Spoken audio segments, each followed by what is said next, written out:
پارلمان محترم سلب صلاحیت کرد.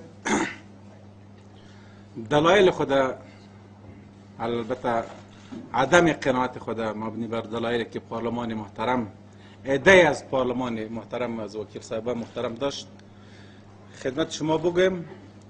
به خاطر که از طریق شما میتونه که ملت غیور افغان و نجیب افغانستان حقایق درک بکنه که وضعیت چی در افغانستان میگذره و وزیر داخله با چی عنوان استهزا میشه. آقای پتنگ، شما از 15,000 عریضه نام برده بودین که امضا کردین. بله، ما تا روزی که در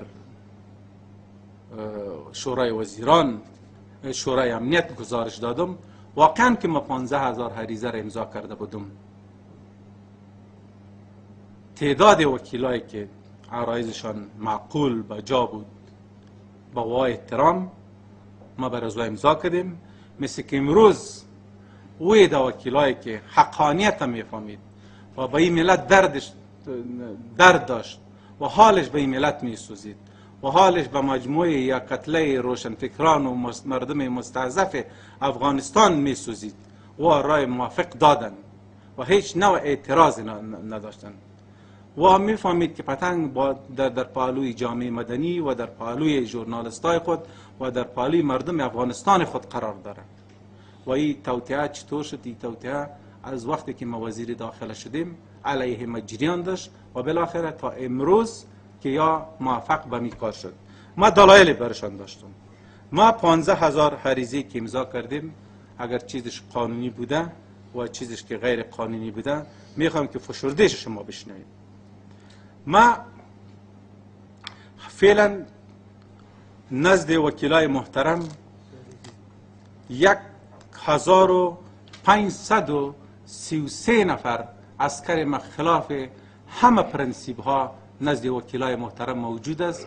با وصف چندین تقاضای مکرر یا عساکر ما را پس به وظیفهشان روان نکرد که وکیلا حال از موقع است که چرا پرسنل 1533 عسکر که ما در یک ولایت نداریم نزد وکیل پارلمان موجود است. البته ما ندادیم که در وقت وزیر صاحبای قبلا برشان داده شده و تا فعلا یا پس عساکر مرا به دسترس نمیته که ما در خدمت امنیت افغانستان بتم. همچنان از او جمله سر شورای ولایتی ویش بحث نمی کنم که مردم های آسیب پذیر و در ولایت های آسیب پذیر هستند. پیش ما وکیل صاحبای محترم از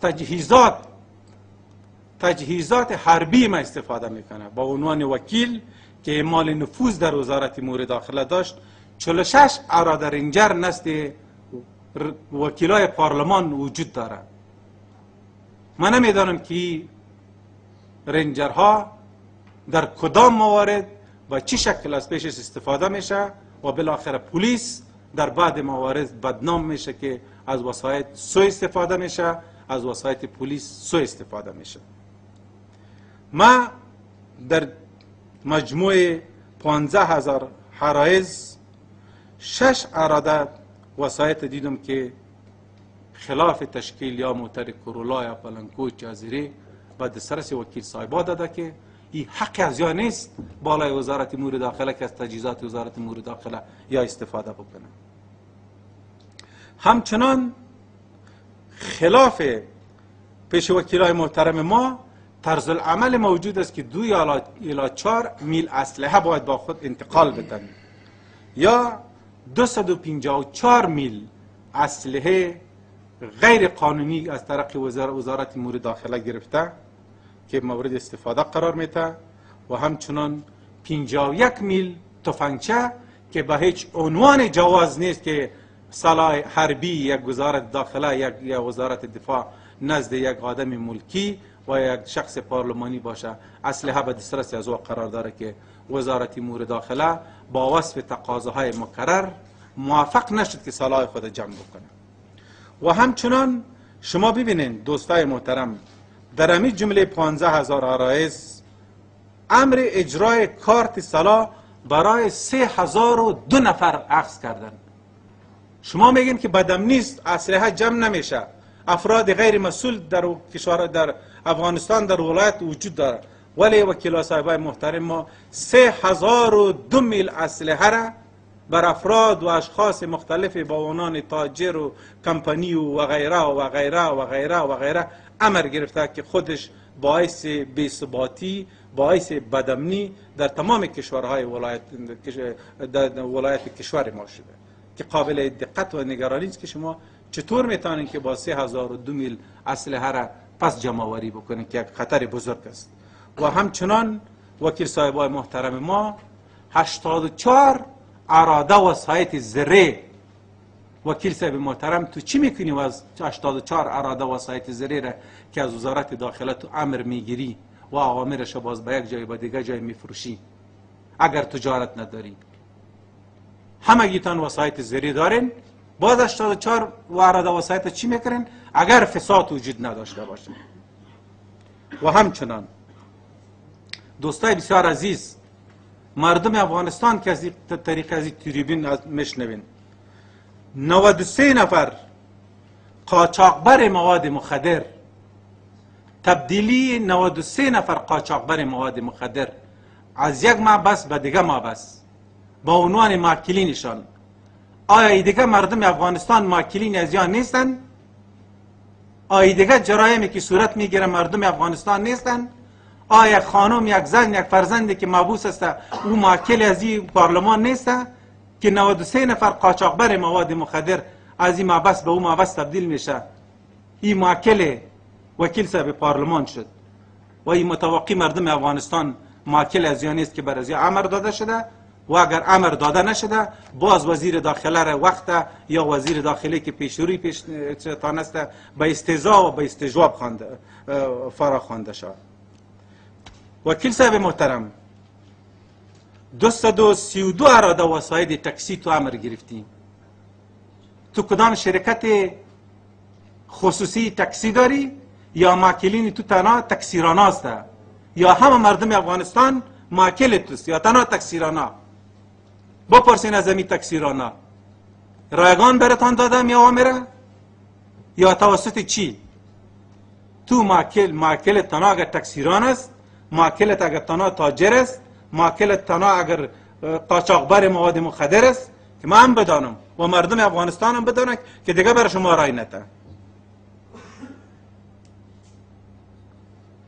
سایر موارد ترافیکی کی پلیت ما تبدیل کو، پلیت ما تبدیل کو، برازی پلیت ای ربطه او ربطه تقریبا در حدود 347 من نمیدانم. امی تمام کسای در جایی که منابع عایداتی باشه آیا در اینجا ماکلین است یا می تمام مردم افغانستان ماکلین است؟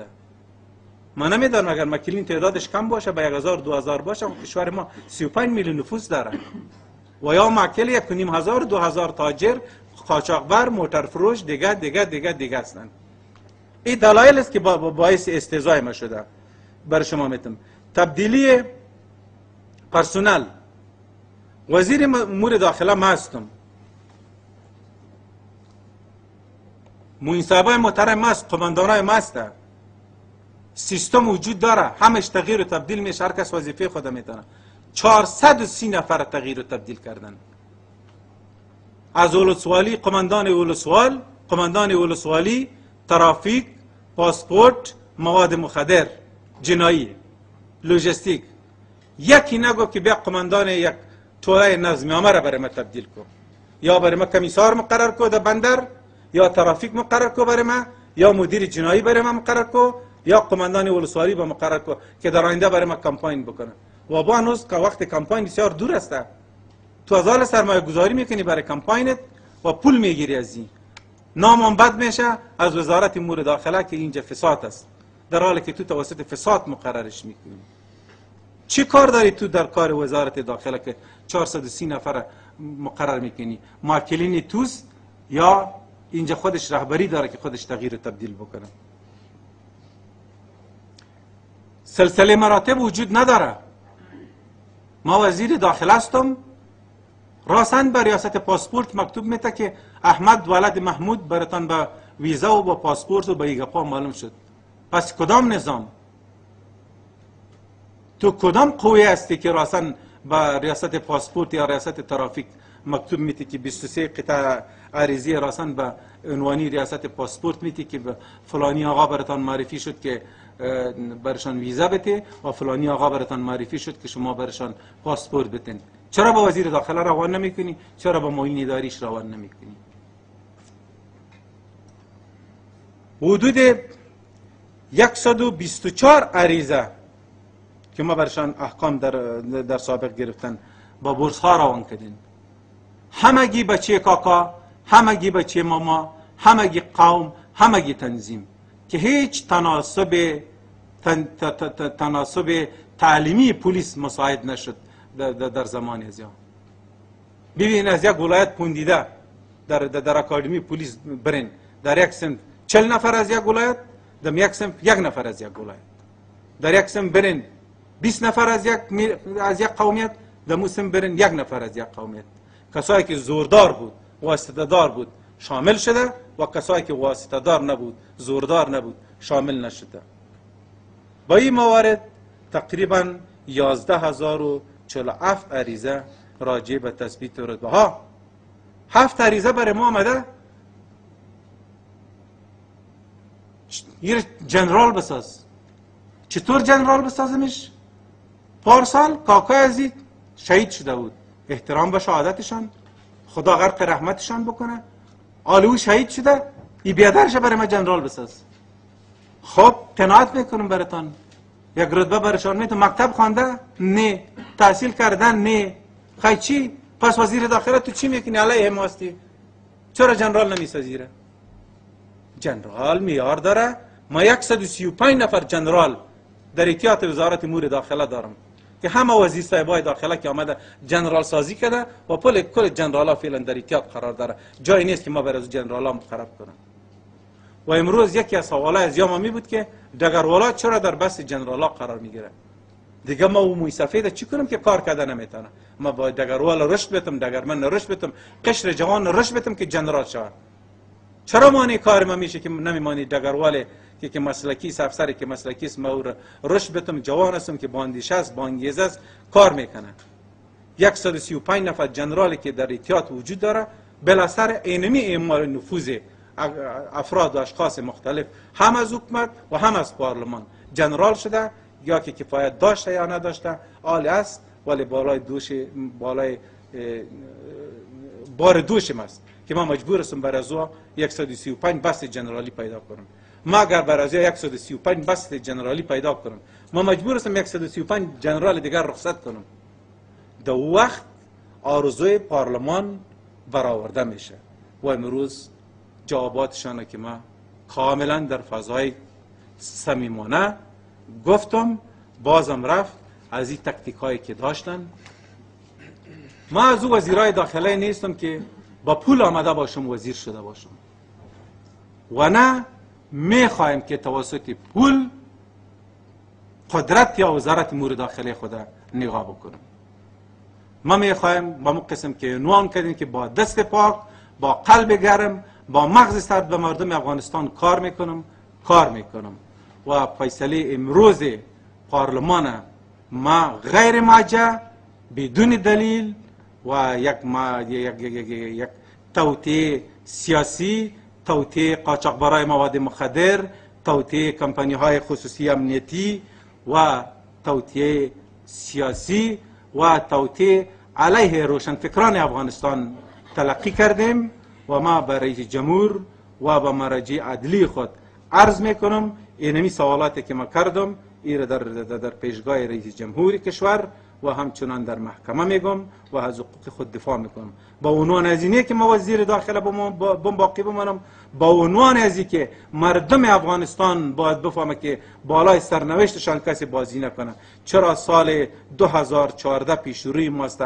اگر هر قدر ما در سال 2014 چنین چالش های در بین دولت افغانستان قرار داشته باشه که ایره بالای اوضو بزنه، ایره بالای اوضو بزنه، نخبه ها را از بین ببره و کار نکنه و زمینه رشد متوازن مساعد نسازه و بالاخره بازسازی نتانه و امنیت به وجود آورده نتانه، سال 2014 را به خرابی ببره.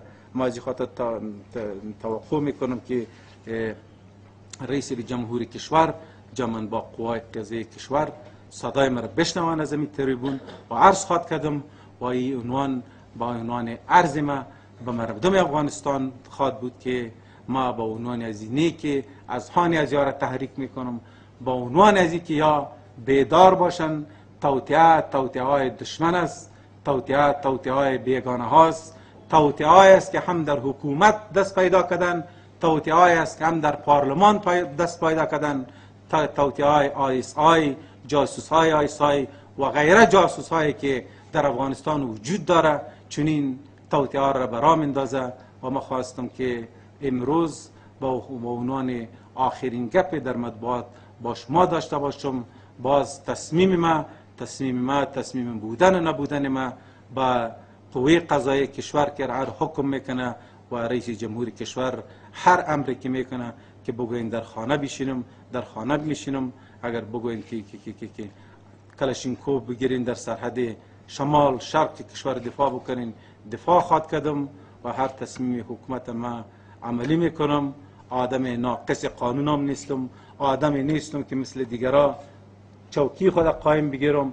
هر وقت که امر کرد که وزیر داخله نیستی، به خانه خود هستم، بازم با شما هستم، کار میکنم. در پالوی مردم افغانستان بسیار افتخارانه ایستاد خواد شدم، بدون سلاح، بدون اسلحه در پالویتان، در شهر و در بازار، در گوشه و کنار قدم خواد زدم. بسیار زیاد تشکر. درد دل ما بود سوالای کلتان باز دیگه حل شده باشه. ما نمیخوام که دیگه ماه روز است صحبت داشته باشم. خب یک سوال اجازه است. ما عرض ما چی بود؟ یک دوست گفت که در پارلمان میگفتن. ما در پارلمان قبلا نمیگفتم. ما پیشترم دوستا مرا گفت که چیز نکو، مصاحبه نته. ما گفتم ای بغیرتا مرا گفتن که امروز بسیار آرام گپ بزن.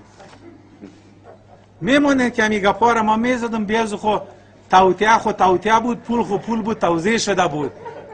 ما او روز میرفتم ولی پول زیاد توزیع شده بود، نرفتم. ما گفتم که دو چند شو یک دفعه بعد از اون میرم که یک ذره جیبایشان خالی شد. ما گفتم بمانی گپ میگه نه آرام برو گپ جور است. خبر نبود که 28 تا تیار در پشت سر دروازه استاد کرده بود، بازار پس آوردن، گپ ما را خراب ساخت. خب هر ترتیب ما بسیار زیاد عفو میخوایم. همین دوسیه ما مکمل نورد آقای رئیس دفتر ما. اگر نه ما براتون به مجلس دیگه افشا میکنم که حدود ممکن 72 نفر غاصبین زمین در پارلمان وجود داشته باشه، جاسوس های ISI در اونجا وجود داشته باشه، مافیای مواد مخدر. ها رسید مرم بکسی مرد یک کمک ترا یک شرط کوتا. ما CD رو برات نشان میتم که قاچاق مواد مخدر رهبری شده از پارلمان تا نایجیریا، ولی او رو افشا نمیکنم چرا اوز صفحه کشف ماست. او صفحه کشف ماست رو ما باید تعقیب کنم که تا سرمنزل مقصودش برسانم، بازو را در موردش دستگیری بکنم از پارلمان تا نایجیریا. غاصبین زمین که زمین ها را غصب کرده و مردم کشته و حمایت شده است پیشش و غیره. فساتا چون تصویر نیست دلم بود کلش برد تصویر کرد. نمایش CD است والا. و من الله توفیق. فیصله پارلمان اهمیت میگیره؟ اگر جواب مرا داده تا نیست بله. اگر همی تو جواب داد برای من نرواره جواب بده. گفتم نرواره جواب بده. دوسیهش ما میکشم، ما میشونم در خانه، او میره در ما بس میشینم. صحیح است؟